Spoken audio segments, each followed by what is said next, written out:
Do you ever see a miniature and just think, I know exactly how I want to base this, paint it, do everything, and then you do it, and by some miracle, it looks exactly the way you want? Doesn't happen very often. That's what happened to me this week. And then I decided I was going to paint it, and it painted up really well, and I was super happy with it. And then I decided I was going to repaint the whole thing with an airbrush and probably destroy it. Okay. And I didn't. By some miracle, I didn't. Did I make it better, though? Let's talk about it.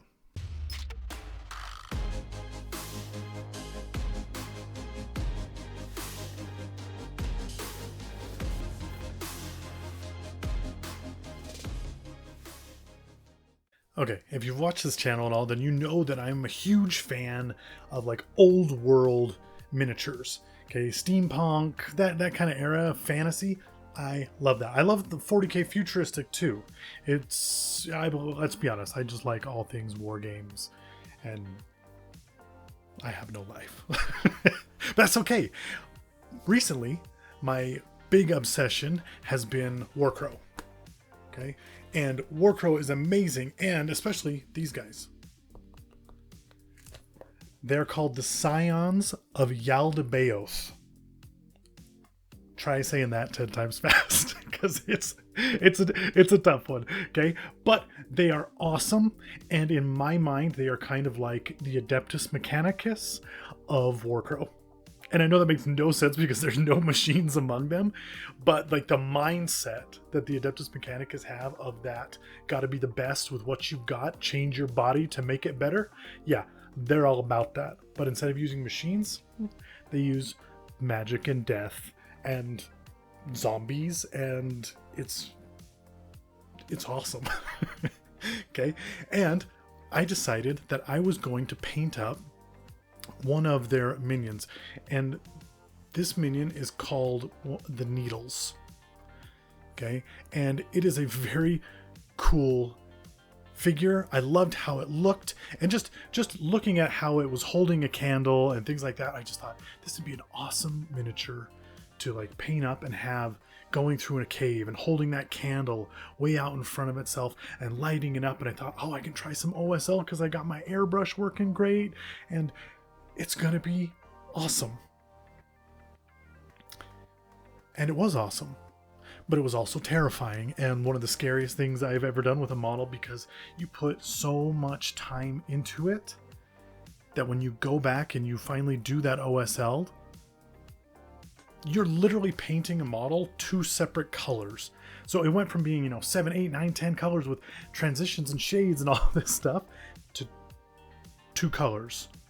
The stuff lit up by the candle and the stuff in the darkness behind the candle, right? And so kind of scary, but overall, I'm really happy that I did it, and I'm super happy with how it turned out. So let's talk about it a little bit. Let me show you the model before I paint it.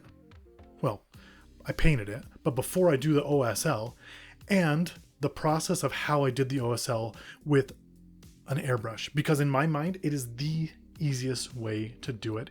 And it literally took 10 minutes to do the OSL effect after everything else. Not painting the model. The model took, a couple hours. But the OSL itself only took like 10 minutes afterwards. And it was so easy to do. And I thought it's a shame I don't have like 5 of these ready to go that I could do this OSL effect on. But yeah, anyway, let's get into that. Okay, so I'm about to do something really stupid. And by really stupid, I mean I am going to blast this thing with my airbrush from a couple different angles with a couple different colors of paint that will basically cover everything that I've done. But I'm doing this in an attempt to show off how simple it is to do OSL with an airbrush. That's the hope. I could totally botch this and destroy it and be miserable, so I wanted to record how it looked beforehand, because I was very happy with how this came out beforehand. From the skin down to the thread and the needle and everything about this model. I tried to do the knees showing through like the tight material, and I was really happy with all of that and how it turned out. And the The toes. I mean, look at those toes. Whose toes are those? I think they turned out really, really good. Anyway, and now we're going to blast it with an airbrush to see what happens. Okay, and before I blast this thing, I kind of want to point out why I did some of the things that I did. I painted the base blue.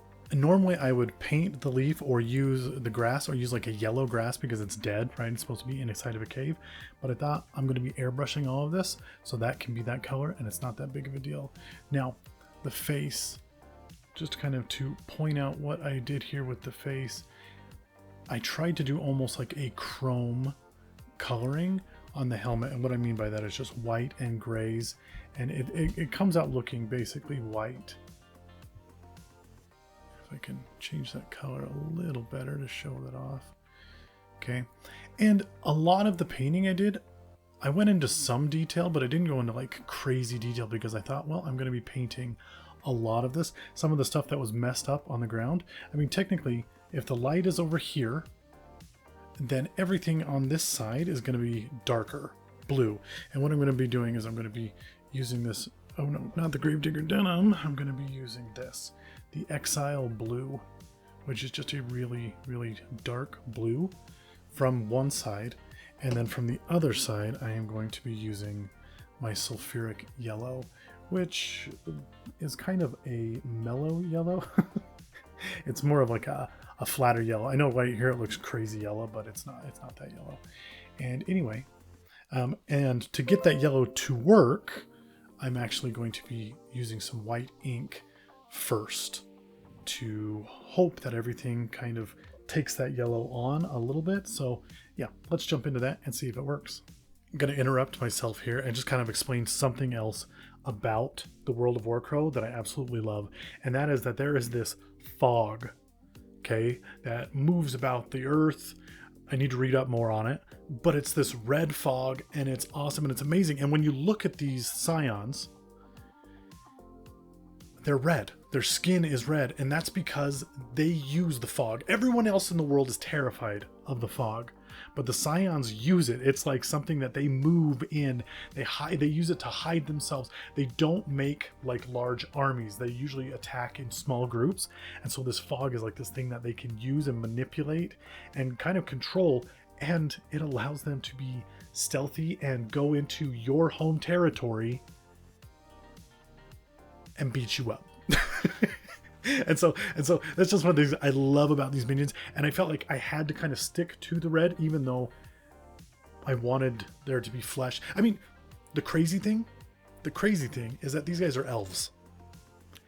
These are elves that instead of worshiping nature and let's go, you know, Mother Earth, they went, let's go me to be the best that I can be in this thing or that thing, and they're awesome. I'm going to paint more of them. Oh my gosh, they got red caps that are just freaking so cool. And anyway, sorry. Let's get back into this. Like, just Warcrow. Look into it. With everything going on with Age of Sigmar right now, Warcrow. Look into it. Just do it. Okay, so the first thing I did was get that white ink that I had, and I want to hit all the spots where the yellow is going to be from the light. Okay, so it's going to be strongest near the hand. So what am I going to do is I'm going to make the hand the whitest part, and then I'm going to try and do less as I move back. And I know I'm moving back off and on the camera, so sorry, but I do try to get it to the point where you can see everything that I did. And I try to keep it coming from one angle. And the reason that I try to keep it from that angle is because the light only comes from the one angle, and you can see it here. I went down the hand to the plant, to the ground, everything. And then I jumped over to the back. So I swapped out. I moved over to that Exile Blue that I showed, and this one I did a little better of showing you what I'm doing. And I just hit it from the back, opposite. I'm trying to do the exact opposite of the light, because this is all the stuff that's going to be behind the body, behind where the light source would be. So it's basically blocked off from the light. So on one side you got blue, on the other side you got the white. And then you just come in with the yellow. And I actually remembered that I had a yellow acrylic ink that I was like, oh, I'll just use the ink for this because then I don't have to mix anything. And I just think that's easier. So I used the ink and I tried to put it on heavy in the spots where there was a lot of white. and less in the spots where I put less of the white. And because that white's there, the yellow really shines through. It doesn't muddy in with the other colors. You know, when you mix it with the red or whatever, it sticks to that white. And I honestly love how it turned out. It looks like this model is in a cave holding the light as it goes through, and that's exactly what I wanted it to be. And that's it. I literally changed out the color in my airbrush 3 times. And if you don't know how to do that, if you don't have an airbrush, you can use, honestly, I would use dry brush, because I think dry brush does OSL a lot better. And I've actually done a video on that, so check that out here. Okay, or you can check out last week's video, which was all about using the airbrush, if you want to know a little bit more about that. Anyway, I was super happy with how it turned out. And the things that I had done to prepare, I felt like worked. Especially the mask. I had wanted it to be that chrome kind of color, and I wanted it to take the yellow really well from the light, and I feel like it did. And I'll post pictures of it, close-ups and things like that, but I feel like it really took that color well, and I was super, super happy with it. So anyway, I hope you enjoyed this video. Warcrow is awesome. It's amazing. I'm so behind. Like, that's the honest truth. Okay, I wanted to introduce the dwarfs that just came out last month that are amazing. Mount Haven dwarfs. Oh my gosh. And the stuff they announced at Adepticon is insane. Anyway, but I thought I'll announce the dwarfs and I'll introduce all of the factions of Warcrow. And then I realized, well, I need to paint some more of the factions because I'm still missing a couple, you know, from Feudum. That's who it is. Okay, and so I need to paint a Feudum model, so I have at least one model from each faction painted up. I actually have a bunch from the Hegemony, but that's okay. Awesome game. Look into it. If you want to know more about it, like, subscribe, hit that little bell, and stick around because I love this hobby.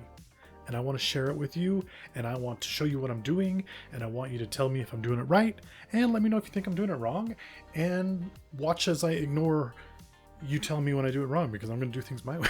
Okay, I won't do that. I'll listen, and I'll take your advice with a grain of salt, and try to get better. And hopefully, along the way, I can help you get better too, because I'm having a blast, and I think I'm getting pretty good at this. So, stick around. And as always, don't spend so much time building your world that you forget to spend some time in it. Till next time.